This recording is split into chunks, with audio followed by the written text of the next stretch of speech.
السلام علیکم ناظرین، امید ہے کہ آپ حضرات خیریت سے ہوں گے۔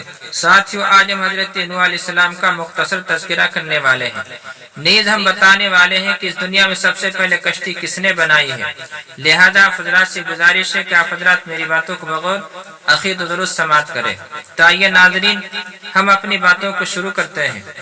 جب اللہ تبارک و تعالیٰ نے حضرت آدم علیہ السلام کو پیدا فرمایا، بعدہ حوا علیہ السلام کو پیدا فرمایا، پھر دونوں آسمان سے زمین پر اتارے گئے، تو اس وقت دنیا میں نہ کوئی گاؤں تھا، نہ کوئی بستی تھی، نہ کوئی قریہ تھا، نہ کوئی قصبہ تھا، نہ کوئی شہر تھا، نہ کوئی ملک تھا۔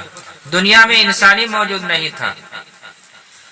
لیکن جس جگہ پر آدم علیہ السلام اتارے گئے تھے، بعد میں اسی جگہ پر ہندوستان آباد ہو گیا، اور جس جگہ پر حضرت حوا علیہ السلام اتاری گئی تھی، اسی جگہ پر عرب آباد ہو گیا۔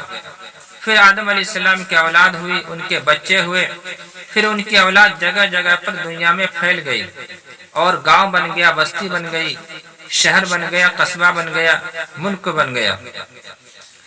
اور جب نوح علیہ السلام کے زمانے میں طوفان آیا اور پوری دنیا طوفان نوح میں ڈوب گئی، اور سارے لوگ مر چکے تھے، صرف وہی لوگ باقی رہے جو نوح علیہ السلام کی کشتی میں سوار تھے۔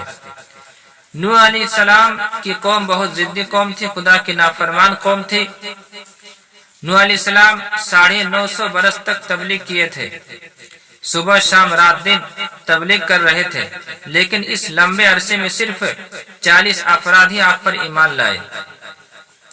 جب نوح علیہ السلام اپنی قوم سے نا امید ہو گئے، تو اللہ تبارک و تعالیٰ نے حکم فرمایا، اے نوح کشتی بناؤ۔ نوح علیہ السلام کشتی بنانے میں مشغول ہو گئے۔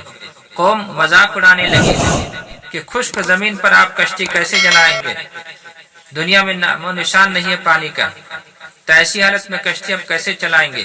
لیکن ان کی باتوں کی پرواہ کیے بغیر آپ کشتی بنانے میں مشغول رہے۔ چند دنوں کے بعد کشتی بن کے تیار ہو گئی، اور زمین کے نیچے سے پانی ابلنا شروع ہوا، اور آسمان سے بھی پانی برسنا شروع ہو گیا، اور پوری دنیا میں طوفان آ گیا، سیلاب آ گیا، اور سارے لوگ اس طوفان میں ڈوبنے لگے۔ صرف 40 افراد کشتی میں سوار ہوئے جو آپ پر ایمان لائے تھے۔ لیکن حیرت کی بات یہ ہے کہ نوح علیہ السلام کا بیٹا بھی آپ پر ایمان نہیں لایا تھا، اور وہ کشتی میں سوار نہیں ہوا تھا۔ آپ آواز لگا رہے ہیں اور نصیحت کر رہے اپنے بیٹے کو، اے بیٹے کشتی میں سوار ہو جا، لیکن اس نے نہ مانی اور ان کی باتوں کی کوئی پرواہ نہیں کی۔ اس نے کہا کہ عنقریب میں پہاڑ میں چڑھ جاؤں گا، وہ مجھے بچا لے گا۔ آپ نے فرمایا کہ آج اللہ کے قہر سے، اس کے غضب سے، اس کے عذاب سے اللہ کے علاوہ کوئی بچانے والا نہیں ہے۔ چند ہی لمحوں کے بعد وہ طوفان میں ڈوب کر مر جاتا ہے۔ پھر کشتی آگے بڑھتی ہے تیزی کے ساتھ، اور اس جگہ پر جب پہنچتی ہے جہاں پر خانہ کعبہ ہے، تو پانی کے اوپر کشتی نے خانہ کعبہ کا 7 مرتبہ طواف کیا، اور اس کا چکر لگایا، اس کا احترام کیا۔ پھر جب پانی خشک ہو گیا اور نوح علیہ السلام کشتی سے اترے، تو انہی لوگوں سے، انہی چند افراد سے، 40 افراد سے دنیا میں پھر آبادی ہو گئی، دنیا میں لوگ بس گئے۔ ابھی موجودہ زمانے میں جو آبادی ہے دنیا کی، وہ انہی چند لوگوں سے پھیلی ہوئی ہے۔